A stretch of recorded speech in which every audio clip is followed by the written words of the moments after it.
Hello dear students, welcome to our favourite channel. बच्चा लोग कैसे हो? सॉरी गाइज, बहुत दिनों से मैंने वीडियो नहीं डाला, अपलोड नहीं किया है। ओके, आप लोगों को रियली सॉरी, हार्टली सॉरी, लेकिन आज मैंने टाइम निकाल के आपके लिए वीडियो बना रहा हूँ। ठीक है गाइज, सो आगे की वीडियो कंटिन्यू डालने की मैं ट्राई करूँगा। थोड़ा टाइम मेरा बहुत शेड्यूल बिजी होता है, इसकी वजह से मैं वीडियो नहीं बना पाता हूँ। आज रात के 12 बज रहे मैं वीडियो बना रहा हूँ आपके लिए। ठीक है, सो गाइज आज हम आप लोगों की यूनिट टेस्ट चालू है। ठीक है, सो यूनिट टेस्ट के लिए क्लास 8 के लिए जो हमारा टॉपिक है फोर्स एंड प्रेशर, उस टॉपिक का हम आज रिवाइज वीडियो बना रहे हैं। ठीक है, रिवाइज बैच बनाने वाले। ठीक है, सो हमारे टॉपिक का नाम था, क्या नाम है बच्चा लोग? ठीक है, force and pressure. Force and pressure. ठीक है, सारा टॉपिक इसमें हम कवर करने वाले हैं। ठीक है, so force and pressure. So force क्या होता है स्टूडेंट्स, है ना? फोर्स आप लोगों को पता है। फोर्स क्या होता है? पुश और pull acted on the object is called as a force, है ना? किसी ऑब्जेक्ट के ऊपर हम जब पुश या पुल लगाते हैं तो हम उसको बोलते हैं उस ऑब्जेक्ट के ऊपर हमने क्या अप्लाई किया है? फोर्स अप्लाई किया है। ठीक है, so what is the definition of force? अगर आपको स्टेट में अगर पूछा गया define force, okay, so what is force? Force is defined as the push or pull acted on the object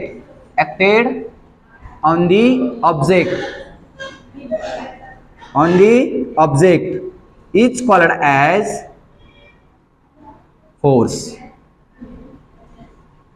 ठीक है, so the push and pull acted on the object is called as force. Okay, so force is a derived quantity बच्चा लोग, है ना? आप लोगों को पता है स्केलर क्वांटिटी और vector quantity.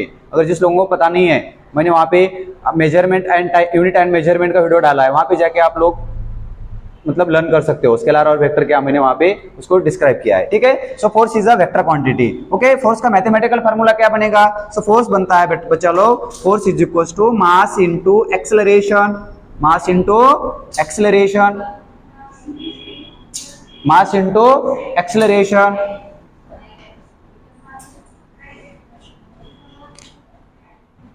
mass into acceleration। ठीक है, so force is equal to m into a. Mass के लिए m यूज करेंगे, एक्सेलरेशन के लिए a।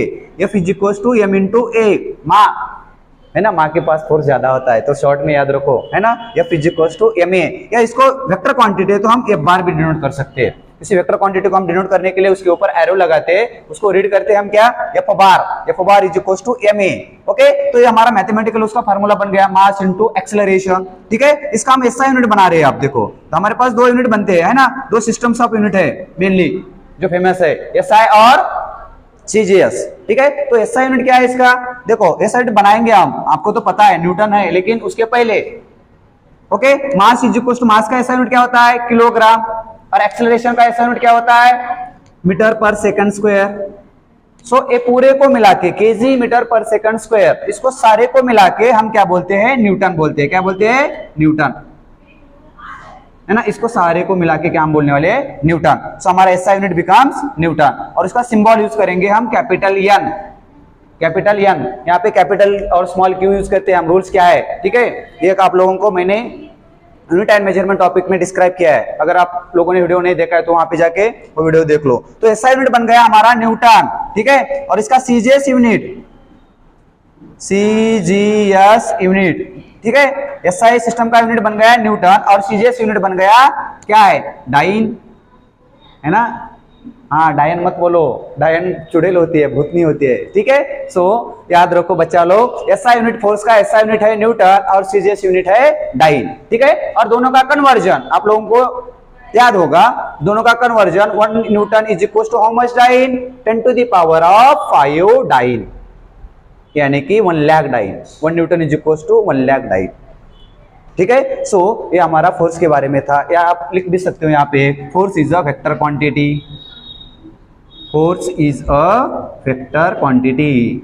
ओके, पता है वेक्टर क्वांटिटी क्या होती है? जिस क्वांटिटी को magnitude as well as direction भी होता है, उसको क्या बोल सकते हैं हम? वेक्टर क्वांटिटी बोल सकते हैं। फोर्स को डायरेक्शन होता है, इसलिए force become a vector quantity. ठीक है, सो आगे का पॉइंट अभी हम कंटिन्यू करेंगे। जो भी हमने यहाँ पे लिखा है वो आप लोग नोट डाउन करके रिवाइज करके या इसको स्क्रीनशॉट निकाल के या पॉज करके आप नोट डाउन कर सकते हो, ठीक है। सो आगे का पॉइंट स्टार्ट करेंगे। फोर्स बन गया बेटा। तो टाइप्स ऑफ फोर्सेस कैसे कैसे बनते हैं ना, अलग अलग टाइप के फोर्सेस क्या क्या है हमारे पास, जो 8 के सिलेबस के, मैं बस 8 के सिलेबस की बात कर रहा हूँ यहाँ पे, ठीक है। सो टाइप्स ऑफ फोर्सेस है ना, on the basis of contact forces are divided into 2 types, that is number 1 contact forces and another 1 non contact forces. Okay, contact के बेस के ऊपर हम फोर्स को 2 ग्रुप में डिवाइड करते हैं, number 1 contact force and another 1 non contact forces.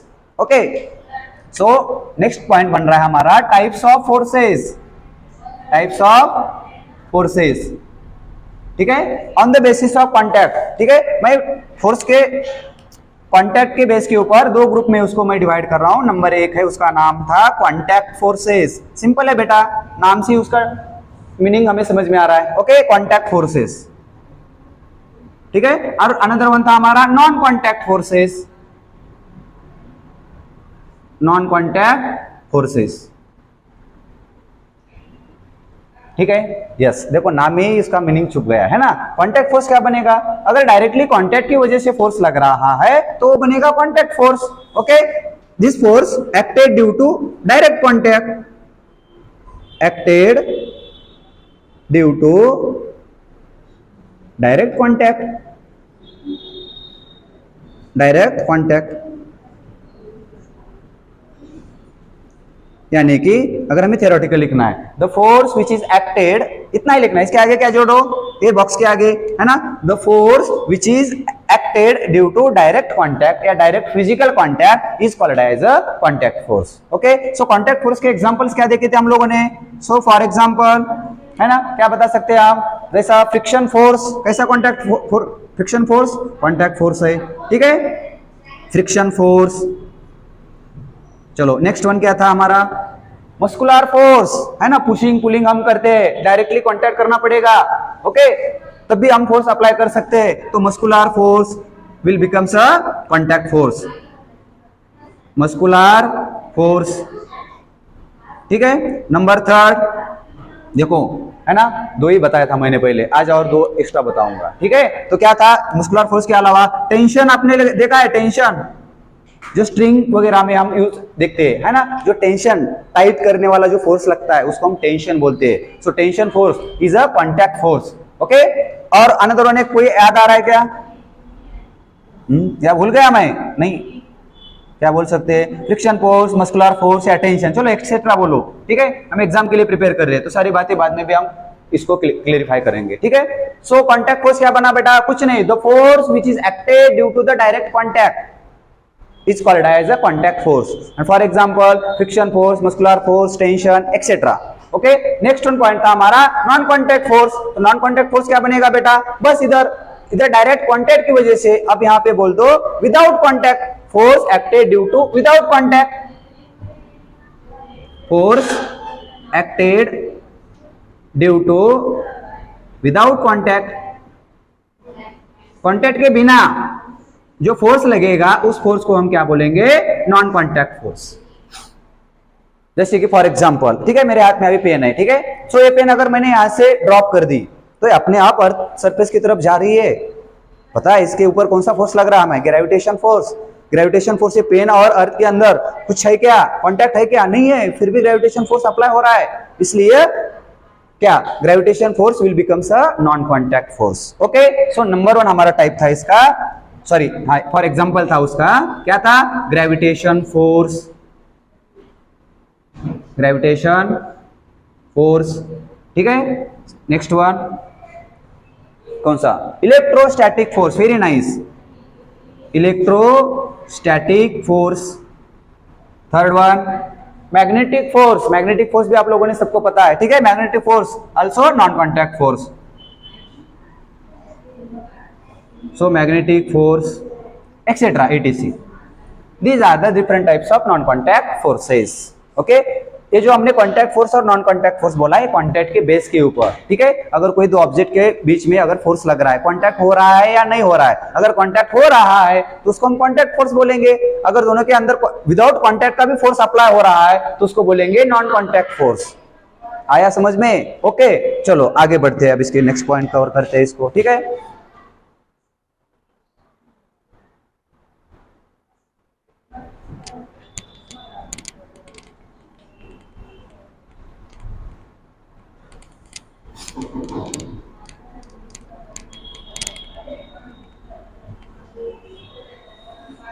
देखो आगे वाला जो टाइप है हमारा, इसकी डेफिनेशन हम लर्न नहीं करेंगे, बस समझा दूंगा, आगे जाऊंगा क्यों, इतना ज्यादा इंपॉर्टेंट नहीं है, ठीक है, आपको समझ में आएगा, और भी नाम से हम उसको समझ सकते हैं, ठीक है। तो नेक्स्ट पॉइंट था हमारा, सेकंड टाइप था, ओके, टाइप का फोर्सेस का, balanced force and unbalanced force. Which force बेटा? Balanced force and unbalanced force, ठीक है। ये टाइप का फोर्सेस सेकंड टाइप बन रहा है हमारा, टाइप्स ऑफ फोर्सेस का सेकंड टाइप हम चॉइस देख रहे हैं। एक है बैलेंस्ड फोर्स, चलो इसको यहां पे बना देंगे, और नेक्स्ट वन बन रहा है हमारा अनबैलेंस्ड फोर्स।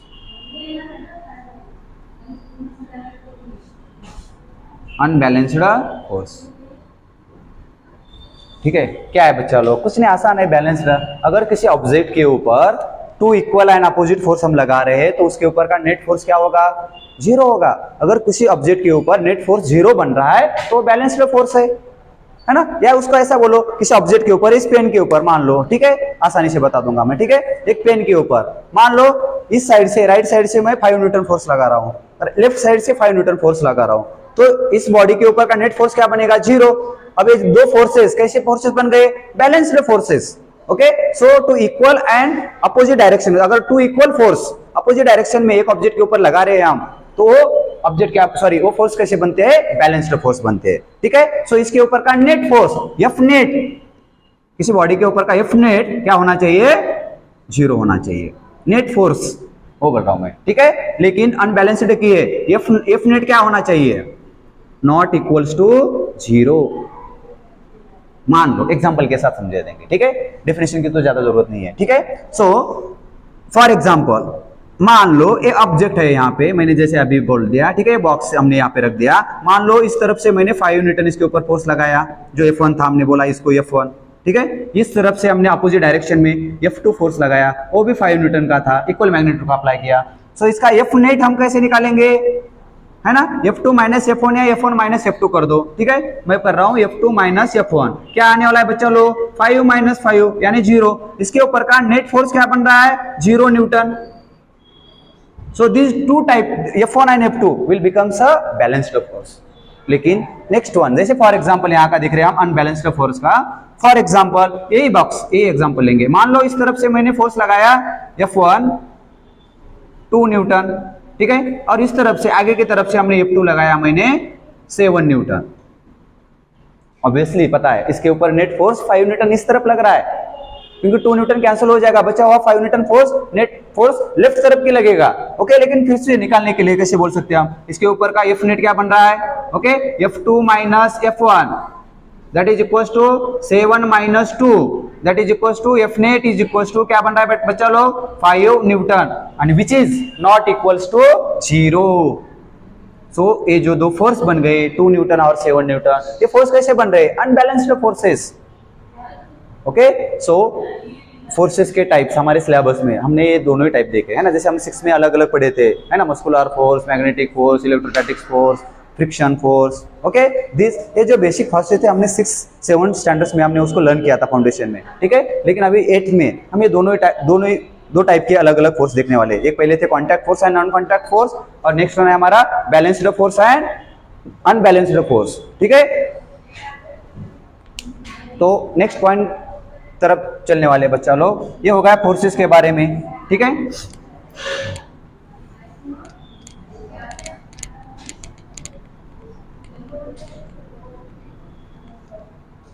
सो इसके बाद इनर्शिया का भी हमें सिलेबस यहाँ पे मतलब दिया है ना, इनर्शिया के बारे में भी बोला है, ठीक है। जो इनर्शिया क्या होता है, जो न्यूटन का फर्स्ट लॉ है वो भी इनर्शिया के बारे में बताता है, ठीक है। तो इनर्शिया एक टेंडेंसी होती है ऑब्जेक्ट की, है ना, अपने remain in it's states, okay. जो हमारी स्टेट्स होती है रेस्ट की या मोशन की, उस स्टेट में कंटिन्यू रिमेन रहना, ओके, यानी कायम स्वरूप उसी स्टेट में हम रहने की जो चाहत होती है ऑब्जेक्ट की, उसको हम क्या बोल सकते हैं? Inertia, okay. सो इनर्शिया क्या होता है देखेंगे बच्चा लोग अभी। इनर्शिया। सो इनर्शिया की definition, object remain in its existing state,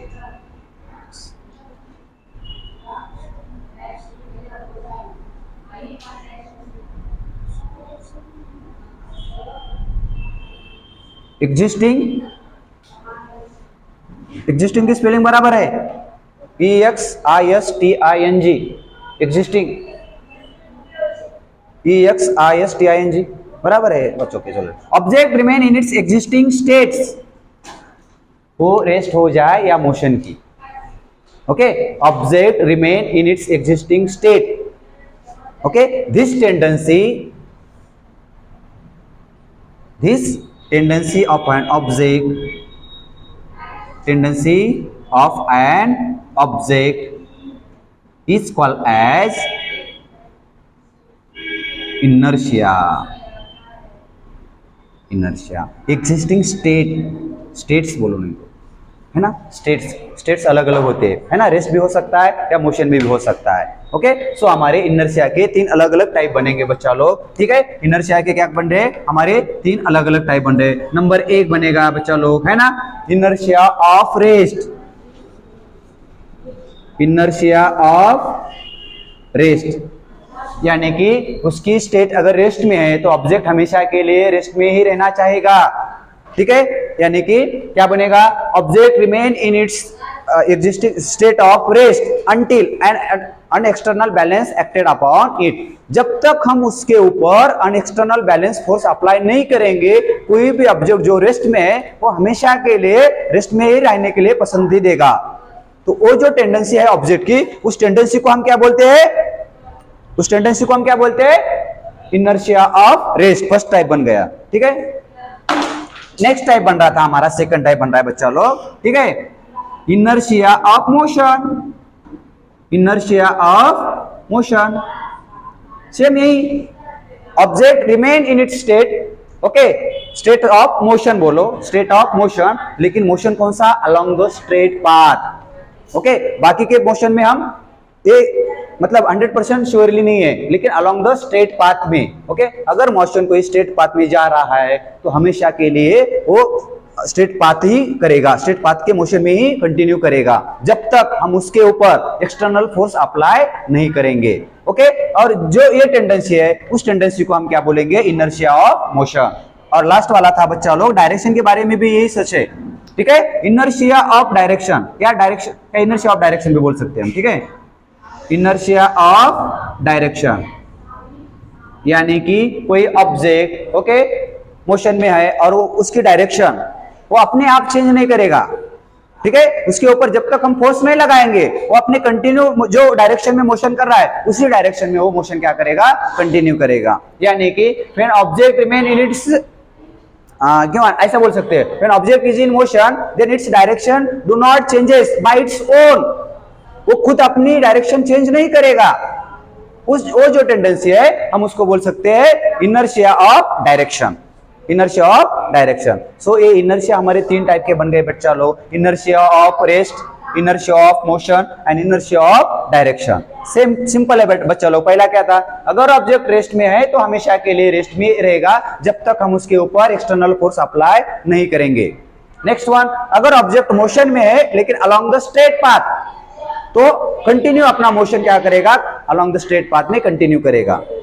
last वाला, अगर कोई ऑब्जेक्ट मोशन में एक पर्टिकुलर डायरेक्शन में जा रहा है तो अपनी डायरेक्शन, लेकिन डायरेक्शन भी स्ट्रेट लाइन की है, याद रखो। अगर स्ट्रेट लाइन में ऑब्जेक्ट जा रहा है तो अपनी डायरेक्शन खुद चेंज नहीं करेगा, ठीक है। सो ये हमारे अलग अलग इनर्शिया के 3 टाइप थे, ठीक है। और इसके बाद हम फोर्स का टाइप यहीं भी रुकने वाले हैं, ठीक है, क्योंकि रिवाइज बैच ले रहा हूं मैं तो थोड़ा फास्टली मूव हो रहा हूं, ठीक है। आप लोगों का सिलेबस हो चुका है इसलिए मैं इसको फास्टली डिफाइन कर रहा हूं, ठीक है बच्चा लोग। तो आगे का पार्ट ज्यादा इस टॉपिक का थोड़ा ज्यादा इंपॉर्टेंट टाइप है ना, प्रेशर के बारे में पढ़ने वाले, ठीक है। सो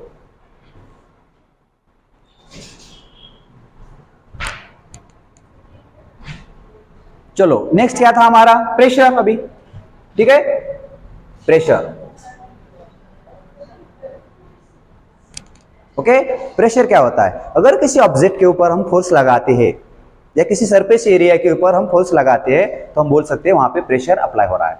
ठीक है, तो प्रेशर का डेफिनेशन क्या बनने वाला था बच्चा लोग? ठीक है, तो परपेंडिकुलर फोर्स, लेकिन जो फोर्स चॉइस करना है ना हमें, वो फोर्स कैसा होना चाहिए? Perpendicular force. ठीक है, अगर कोई फोर्स भी है तो उसका परपेंडिकुलर कंपोनेंट लेना है हमें। ठीक है, याद रखो, ओनली फोर्स नहीं बोलना है, परपेंडिकुलर फोर्स है ना। डेफिनेशन क्या बना रहे हो देखो, perpendicular force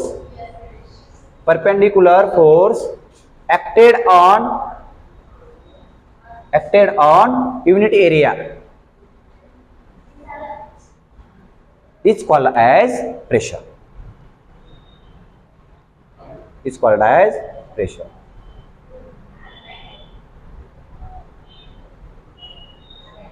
Perpendicular force acted on unit area is called as a pressure. ठीक है, सो प्रेशर का फार्मूला क्या बनने वाला है बच्चा लोग? ठीक है, pressure P is equals to pressure, okay, pressure is equal to perpendicular force. देखो यह और परपेंडिकुलर का मैं यहां पे साइन लगा रहा हूं, परपेंडिकुलर फोर्स अपॉन एरिया यानी ए। ठीक है, सो यहां पे प्रेशर का फार्मूला बनेगा बच्चा लोग, P is equal to perpendicular force upon area, और परपेंडिकुलर फोर्स को अनदर नाम है थर्स्ट। क्या नाम है बच्चा लोग? थर्स्ट। ठीक है, सो हम इसको लिख सकते हैं that is equal to thrust upon area, thrust upon area. Perpendicular force upon area बोलो या थर्स्ट अपॉन एरिया। ठीक है, ये मैथमेटिकल फार्मूला बन गया हमारा प्रेशर का। ठीक है, देखो प्रेशर एसआई क्वांटिटी है, सॉरी स्केलर क्वांटिटी है, वेक्टर क्वांटिटी है? दोनों भी नहीं है। ठीक है, अगर हमें क्वेश्चन में पूछा गया है it is a vector quantity और ऑप्शन में अगर स्केलर दिया है तो स्केलर करो। ठीक है, लेकिन अगर हमें इसको ये वेक्टर क्वांटिटी इसको डायरेक्शन होता है, लेकिन बच्चा लोग इसके डायरेक्शन डिफाइन नहीं कर पा सकते हम, इसलिए हम इसको वेक्टर भी नहीं बोल सकते। तो इसको मैंने बताया था आप लोगों को, ये स्केलर भी नहीं है, वेक्टर भी नहीं है, तो क्या है ये? हमने इसका अलग एक नाम रख दिया, टेंसर क्वांटिटी है ये। क्या है? टेंसर। अगर ऑप्शन में आपको टेंसर है तो टेंसर को सेलेक्ट करो, अगर ऑप्शन में टेंसर नहीं है तो वहां पे स्केलर है तो जब स्केलर मान लो इसको। ठीक है, so pressure is a tensor quantity, pressure is a tensor quantity, it is a tensor. लेकिन और में भी दूंगा क्योंकि क्वेश्चन में टेंसर ऑप्शन नहीं है, वहां पे स्केलर और वेक्टर ही बस था, तो हम क्या करेंगे? टेंसर और स्केलर बोलो इसको, फर्स्ट चॉइस टेंसर को देना लेकिन। ठीक है, टेंसर और स्केलर क्वांटिटी। ठीक है, सो ये फार्मूला बन गया बच्चा लोग। ठीक है, force upon area F divided by A। Okay, इसका भी एसआई यूनिट बनाएंगे हम लोग। ठीक है, यहां पे बना लेता हूं मैं, इसका एसआई यूनिट बना रहा हूं मैं, एसआई यूनिट। ठीक है, देखो फोर्स का एसआई यूनिट क्या था? अभी हमने देखा था, क्या था? न्यूटन। और एरिया का, एरिया लेंथ इंटू ब्रेथ क्या बनेगा? Metre into metre, metre square, metre square. और न्यूटन पर मीटर स्क्वायर को हम क्या बोलते हैं? पास्कल। क्या बोलते हैं? Pascal. So SI unit becomes pascal. ठीक है, सो पास्कल का सिंबल क्या यूज करते हैं हम? Pa, small Pa. SI unit will becomes pascal of the force. Okay, so इसका एसआई यूनिट भी बन गया।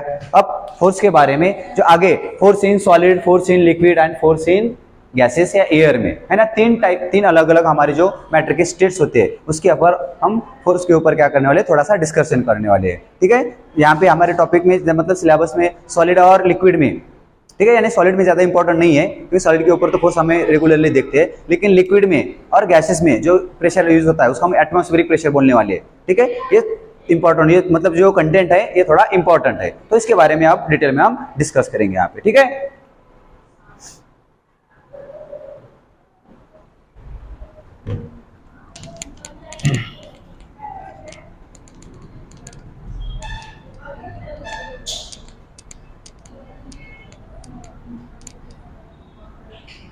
So pressure on the solid लिख के कुछ नहीं दूंगा, डिस्कशन करूंगा, आगे चलूंगा। कुछ है क्या बच्चा लोग? कुछ नहीं। मान लो इस ऑब्जेक्ट के ऊपर मेरे पास एक किताब है, ठीक है, इस किताब के ऊपर मैं क्या कर रहा हूं?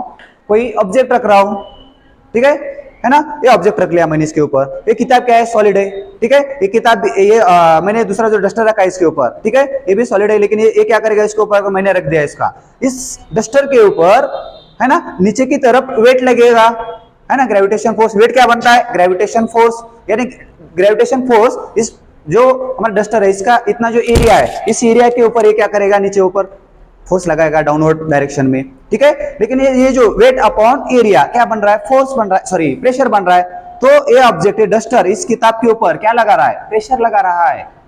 अगर किसी सॉलिड के ऊपर हम फोर्स लगाते हैं तो उसके ऊपर प्रेशर जो क्रिएट करता है उसको हम बोल रहे हैं प्रेशर इन सॉलिड, बस सिंपल यही है। लेकिन प्रेशर इन लिक्विड के बारे में थोड़ा सा हम डिटेल में पढ़ेंगे, ठीक है। सो प्रेशर इन लिक्विड, देखो सॉलिड के तो समझ में आया, सॉलिड के ऊपर हम फिर प्रेशर लगाएंगे, सॉरी फोर्स लगाएंगे तो वो बन गया प्रेशर ऑन सॉलिड। लेकिन प्रेशर इन ए लिक्विड थोड़े इंपॉर्टेंट पॉइंट है, इसलिए मैं अभी डिस्कस कर रहा हूं। प्रेशर इन लिक्विड, और इसके बाद एटमॉस्फेरिक प्रेशर भी पढ़ेंगे, ठीक है। प्रेशर इन लिक्विड, ठीक है। प्रेशर इन लिक्विड, देखो देखो बच्चा लोग, लिक्विड में जो प्रेशर होता है ना, जैसे जैसे हमने एक्सपेरिमेंट भी करके देखा था क्लास में, ठीक है। जो अगर हमने मान लो ये वो बॉटल था, ठीक है, हाँ, इसके ऊपर अंदर हमने पानी भर के लिया, पूरा भर के लिया, और इसको हम सडनली बोला, क्योंकि पहले होल डाल के उसको ये बना दो, नहीं तो यहाँ पे बॉटम में एक होल बनाओ बच्चा लोग यहाँ पे, ठीक है। इसको मिडल में एक होल बना के देखो, आप घर पे भी इसका एक्सपेरिमेंट करके देख सकते हो, और उसके ऊपर एक लास्ट में इधर पानी देखो। तो इस एक्सपेरिमेंट्स में ये होल से 3 होल हमने गिराए, ठीक है। नीचे वाले एक अंदर सेंटर है, 1 2 3, ठीक है। मैं इसको नाम भी दे रहा हूँ, मान लो ये 1 है, ये 2 है और ये 3 है। तो देखो 1 होल का जो पानी गिरेगा सबसे पास गिरेगा, यहां से जो पानी बाहर आएगा ये यहीं पे गिरेगा ऐसा। दूसरे होल का पानी पहले से थोड़ा दूर जाके गिरने वाला है यहाँ पे ऐसा, और जो बॉटम का होल है 3rd नंबर का, वो पानी सबसे ज्यादा दूर गिरने वाला है। हमारी किताब में ये डायग्राम दिया है, ठीक है। हम घर में प्रैक्टिकल भी ये कर सकते हैं। यानी कि इसके ये जो एक्सपेरिमेंट है, इस एक्सपेरिमेंट से हमसे क्या समझ में आया बच्चा लोग, जो सबसे ऊपर पॉइंट था 1 का प्रेशर सबसे कम है, सेकंड पॉइंट का प्रेशर सबसे ज्यादा है, इसलिए पानी ज्यादा दूर गिर रहा है। और जो 3rd पॉइंट का यहाँ का होल है उसका पानी सबसे ज्यादा दूर जाके गिर रहा है, यानी कि यहाँ का प्रेशर 3 नंबर के होल का प्रेशर सबसे ज्यादा है। यानी कि हम समझ गए, जैसे जैसे लिक्विड में हम नीचे डेप्थ में जाते हैं तो प्रेशर क्या होता है, इंक्रीज होता है। As the depth increases pressure will also increases, okay. और सबसे ज्यादा प्रेशर कहाँ होगा बच्चा लोग, बॉटम में। So pressure is maximum in liquid. In liquid pressure is maximum at the bottom. Bottom में सबसे ज्यादा प्रेशर होगा, ठीक है। सो ये हमारा एक छोटा सा कंसेप्ट था, यहाँ पे आप लिख सकते हो as a depth increases, as a depth increases pressure also increases, pressure also increases। ये कंक्लूजन बस आप याद रखो, डेप्थ अगर इंक्रीज हो रही है तो प्रेशर भी इंक्रीज हो रही है, ठीक है। और यहाँ पे पॉइंट लिख सकते हो हम, at the bottom pressure is maximum, at the bottom pressure is maximum, max यानी मैक्सिमम, ठीक है। सो ये प्रेशर के लिक्विड के बारे में, फिर इसके अंदर जो हमारे थोड़े बहुत है ना जो फोर्स लगने वाले हैं, ठीक है। जब कोई ऑब्जेक्ट है ना लिक्विड के अंदर हम डुबाते हैं उसको, तो उसके ऊपर एक फोर्स लगता है, उसके बारे में भी अभी डिस्कस करने वाले। ये पहला थोड़ा सा नोट डाउन करके ले लो।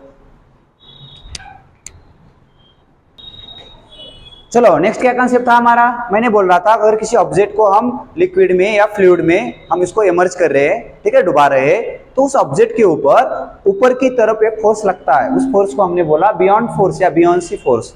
सो इसका डेफिनेशन क्या बनेगा बच्चा लोग, ठीक है। The upward force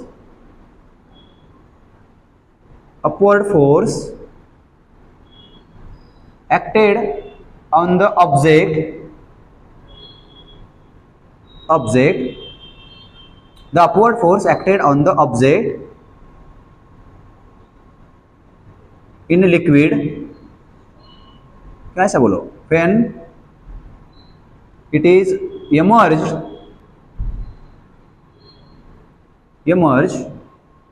in fluid बोलो या लिक्विड। देखो फ्लूइड में मतलब गैस और लिक्विड ये दोनों फ्लूइड बनते हैं, तो फ्लूइड वर्ड अच्छा है, ठीक है। इन फ्लूइड बोलो क्योंकि गैस में भी यही कहानी होगी, ठीक है। इन अ फ्लूइड या ब्रैकेट में इसको लिक्विड बोल दो, liquid, okay. The upward force acted on the object when it is immersed in a fluid, this upward force is called as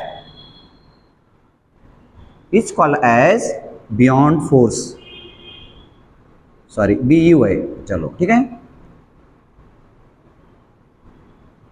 beyond force, या इसको हम बियॉन्सी फोर्स भी बोल सकते हैं, बियॉन्सी फोर्स, ठीक है। कोई भी ऑब्जेक्ट देखो, इसकी वजह से जो हमारा रियल वेट होता है किसी ऑब्जेक्ट का, ठीक है, अगर किसी लिक्विड के हम डुबाते हैं तो उसका वेट अलग होता है, वेट लॉस होता है ना, यानी कि ज्यादा वेटेड ऑब्जेक्ट, एक मतलब ज्यादा वेट के ऑब्जेक्ट अगर हम लिक्विड में उसको उठाते हैं तो वो कम वेट का लगता है। इसकी वजह से क्या हो रहा है, क्योंकि इसके पीछे रीजन क्या है बच्चा लोग, बियॉन्ड फोर्स। किसी भी लिक्विड में कोई ऑब्जेक्ट हम डुबाते हैं या इमर्ज होता है ना, तो लिक्विड क्या करता है, या फ्लूइड कोई भी, एयर भी हमारी क्या करती है, उसके ऊपर एक अपवर्ड फोर्स लगाती है, ओके। उस अपवर्ड फोर्स का नाम है बियॉन्ड फोर्स या बियॉन्सी फोर्स, ओके। और इस बियॉन्डी फोर्स के लिए हमें सिलेबस में एक इंपॉर्टेंट कंसेप्ट आया है, कौन सा, आर्किमिडीज प्रिंसिपल।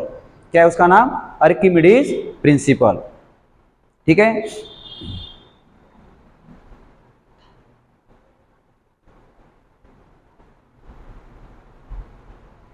चलो यही बन रहा है, ठीक है, इसको यही ऑपर, ये बियॉन्ड फोर्स कितना लगता है, ठीक है, बियॉन्ड फोर्स कितने अमाउंट का लगता है वो एक्सप्लेन करने के लिए एक बहुत बड़े साइंटिस्ट थे आर्किमिडीज, उन्होंने इस बियॉन्ड फोर्स का मैग्नीट्यूड, उन्होंने मतलब कितना लगता है, ठीक है, वो उन्होंने एक्सप्लेन कर दिया यहाँ पे, ठीक है।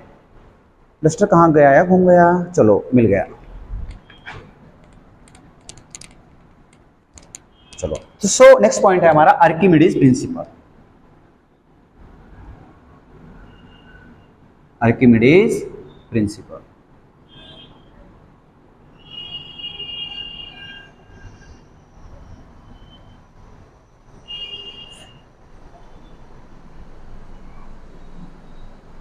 देखो ये बता रहा है, ये जो हमने अभी बताया ना बियॉन्ड फोर्स का, ये डेफिनेशन लिखो और अब इसको जोड़ दो थोड़ा सा कंसेप्ट, ठीक है। तो ऐसा लिखो, व्हेन ऑब्जेक्ट इज पार्शियली, या इमर्ज पहले लिखो, इमर्ज पार्शियली और फुल्ली इन लिक्विड बोलो या फ्लूइड बोलो, ठीक है, इन फ्लूइड बोलेंगे अच्छा लगेगा, ठीक है, या लिक्विड, दोनों ही लिखो, चलो। Then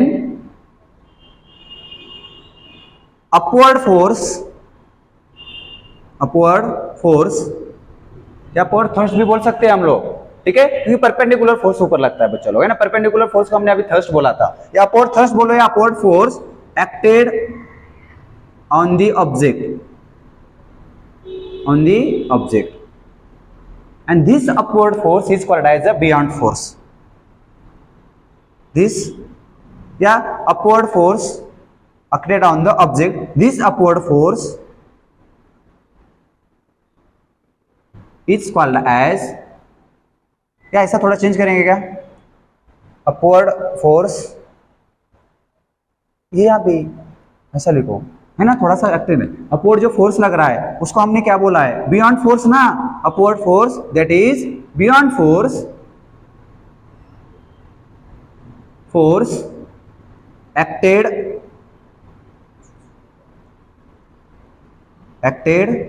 on the object, and अब आर्किमिडीज बताता है बच्चा लोग, वो जो बियॉन्ड फोर्स है कितना लगेगा, कितने अमाउंट का लगेगा, and this beyond force is equal to,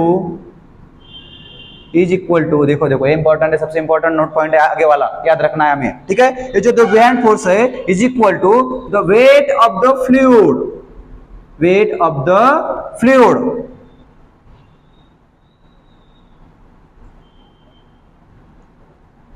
of the fluid displaced by object,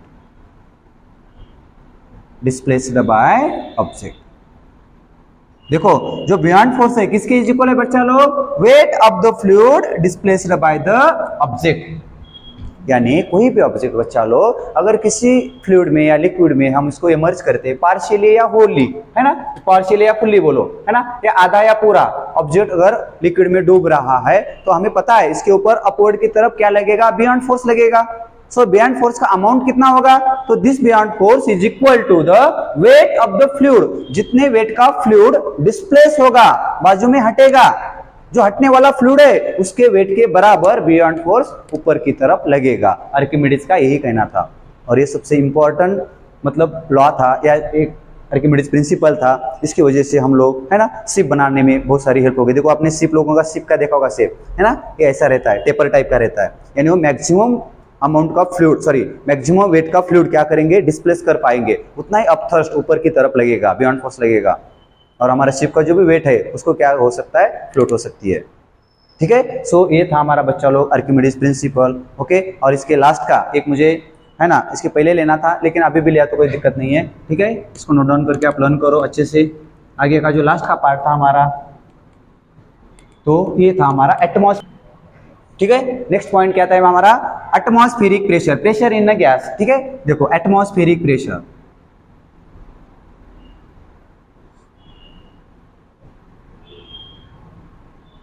atmospheric pressure कुछ नहीं बच्चा लोग, simple pressure exerted by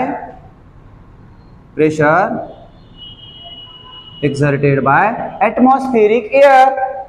atmospheric air की वजह से जो प्रेशर एक्सर्ट होता है उस प्रेशर को हम क्या बोलते हैं atmospheric pressure. Pressure exerted by atmospheric, ATM atmospheric short में लिख रहा हूं मैं, atmospheric air is called as atmospheric ATM pressure. इसको शॉर्ट में बोलेंगे हम ATM प्रेशर, है ना। आसान है यार, हम रास्ते से जब बाइक से चलते हैं तो आगे की हवा क्या करेगी, एटमॉस्फेरिक एयर हमारे ऊपर प्रेशर लगाएगी। एयर की वजह से जो प्रेशर लग रहा है उसको हम क्या बोलेंगे एटमॉस्फेरिक प्रेशर। और उसकी वैल्यू कितनी होती है बच्चा लोग, ठीक है, एट द सी लेवल की वैल्यू बता रहा हूँ। सी लेवल समझ में आता है, सी समुद्र के लेवल में, है ना। एटमॉस्फेरिक प्रेशर की वैल्यू होती है 1 atm is equal to 1.016 into 10 to the power of 5 pascal. ठीक है, और हमारा दूसरा एक अनदर प्रैक्टिकल यूनिट है, याद रखो 1 बार। 1 बार होता है 10 to the power of 5 pascal. आप यहां पे देख रहे हो ये भी 1.016 है, नियरली 1 ही है, नियरली बता रहा हूं। ठीक है, सो हम ऐसा भी लिख सकते हैं 1 atm is nearly equals to, nearly equals to का सिंबल है, ठीक है, इज इक्वल टू नहीं ले रहा बच्चा लोग, ठीक है, नियरली इक्वल्स टू 1 बार। ठीक है बच्चा लोग, सो ये एटमॉस्फेरिक प्रेशर कितना है, ठीक है, और एटमॉस्फेरिक प्रेशर क्या होता है। ठीक है, आज के लिए जो हमारा टॉपिक था थोड़ा फास्टली हुआ है, लेकिन ठीक है इससे ज़्यादा इंफॉर्मेशन है ना बनाने के मतलब थोड़ा लंबा वीडियो बनाना चाहिए था, लेकिन थोड़ा टाइम कम है बच्चा लोग। ठीक है, आप स्टेट एग्जाम के लिए या हमारे फाउंडेशन के जो भी आपके एग्जाम होंगे, ठीक है, उसके लिए ये सारे पॉइंट्स आपको बहुत अच्छे से काम आने वाले हैं। सो अगर आप लोगों को ये वीडियो अच्छा लगा है, ठीक है, लास्ट में जो लाइन बोलते हैं हम सब लोग, है ना, वीडियो अच्छा लगा है तो आप लोग, आपने तो सब्सक्राइब किया लेकिन आपके फ्रेंड को सब्सक्राइब करो, है ना, आप लाइक करो, कमेंट करो इसके ऊपर। अगर कोई कंसेप्ट आपको समझ में नहीं आ रहा है, ठीक है, अगर जिसके ऊपर आपको वीडियो बनाना है, कुछ क्वेरी है, तो आप मुझे कमेंट करके वहाँ पे पूछ सकते हो, मैं आपके लिए ऑलवेज तैयार हूँ बच्चा लोग। हेलो।